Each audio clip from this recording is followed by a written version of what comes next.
Alors enfin, sur la troisième exception qui est apportée par la loi pour une République numérique de 2016, il s'agit de la libre réutilisation des données issues de la recherche publique. Cette disposition, plus exactement, est intégrée quant à elle dans le Code de la recherche et dispose que les données seront réutilisables librement à trois conditions. La première, c'est que d'abord, il s'agisse bien de données issues de la recherche et que, ensuite, cette activité de recherche ait été financée majoritairement sur fonds publics.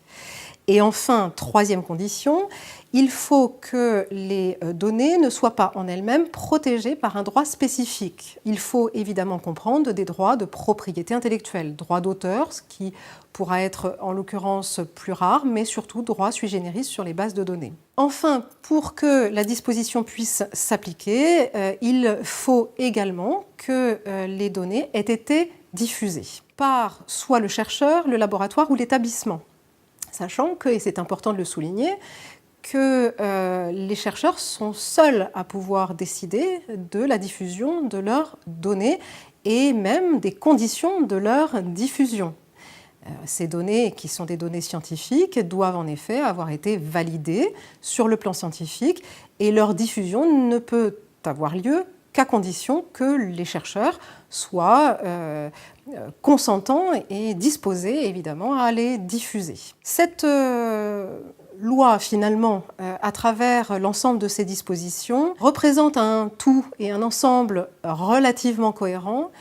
Néanmoins, il faut songer que ce dispositif, contenu, comme je l'ai dit, dans le Code de la propriété intellectuelle et dans le Code de la recherche, ce dispositif doit être articulé avec un autre dispositif qui s'applique désormais et depuis 2015 aux établissements de recherche, qui est le dispositif issu de la loi CADA, qui est contenu aujourd'hui dans le Code des relations entre le public et l'administration.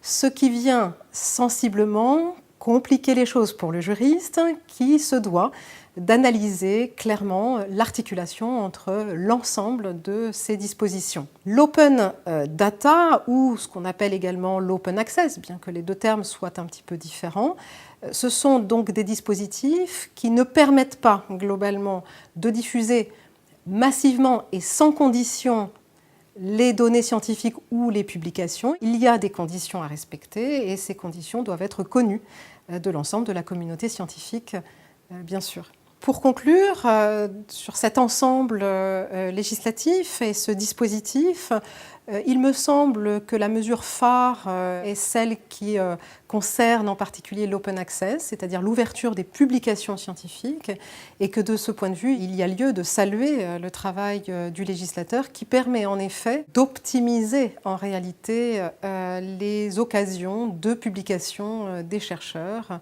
et enfin d'accéder à des fonds documentaires précieux.